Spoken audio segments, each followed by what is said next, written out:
it's going to continue to get worse, and I don't Yeah. see it getting any better. What do you Right. think about that? It is going to get worse because these people have the government on their side. They have, in essence, without saying it out loud, been given permission to kill police officers.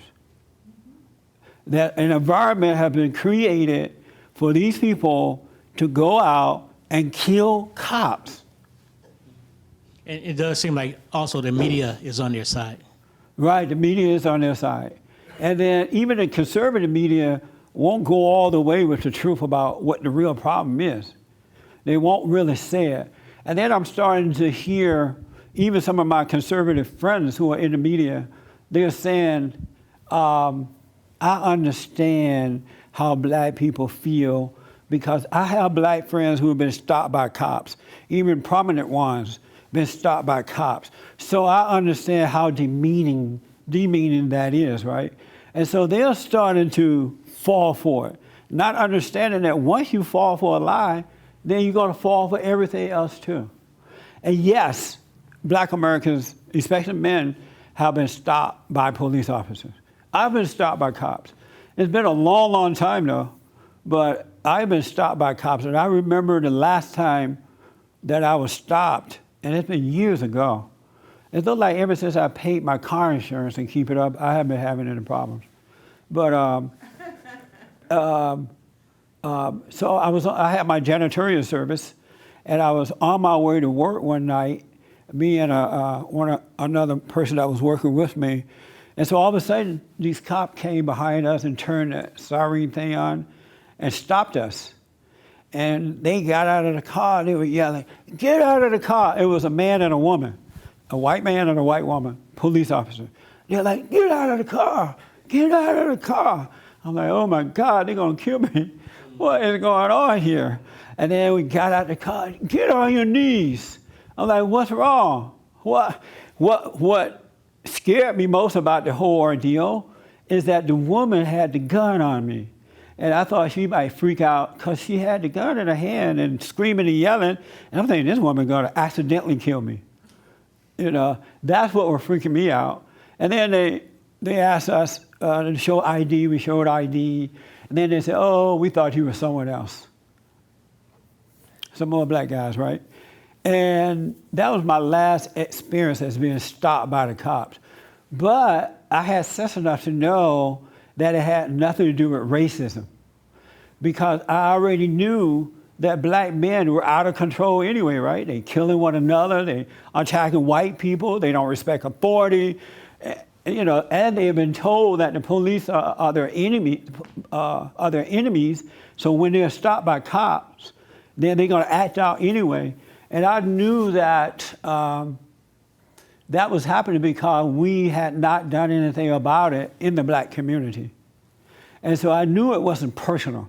But had not I known that, I would have thought that they were stopping me simply because I'm black. But I wasn't offended. I was just scared that woman gonna kill me. But I wasn't offended. I didn't see it as a race thing. I realized that sometimes the good have to suffer with the bad. Now just imagine how things would be if the good black folks were to tell the truth like that. And they would say, you know what, I understand why they're doing it. We have failed in our own communities. We have failed with our children. We have failed with each other. So what do you expect to happen out there? That's why they're stopping us.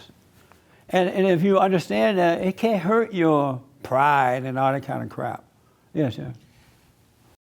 When I was in the 20s, I was speeding and a cop pulled me over, and he said, "Just slow down." And then I was like shocked. Like, man, this guy, he's a white cop. He didn't give me a ticket, so I was like shocked. And I remember a few years back, I was coming home from, I guess, a Thanksgiving dinner, and I was in the carpool lane, and I got out of it, and the cop, CHP, pulled me over, and he didn't give me a ticket either. But my point is that I noticed that the media will go out of their way to find professors and lawyers and point out the negative of their incidents with cops, with black people, but they won't go to the other side, and they only put that one point of view that all black men have been, when they pulled over, treated negatively about That's right. You know another lie that they always use too? They always say, oh, this is like the Jim Crow days. They always go back to that. I can honestly tell you, I was never stopped by a cop, never arrested, and I lived under the Jim Crow laws. I grew up under those laws. I was never stopped. And I don't know anyone who was ever stopped by cops. None of my family members or anyone. And so they mention the Jim Crow laws like people just being arrested all the time, and that's a lie. It's just absolutely not true. And because black people don't know the truth about those days, they just believe it. And they act it out because they believe a lie. They think that's what's happening in today.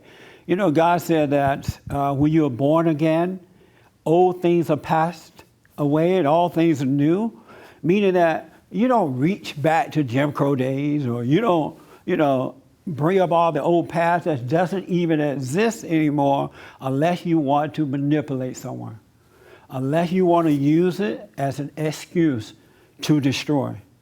But if you are a new creature in Christ, all you have is right now. And so those children of the lie, when they bring up the past, you don't even go for it, because it doesn't, whatever happened back then, that doesn't mean it's happening now. But if you're angry, you think it's happening now.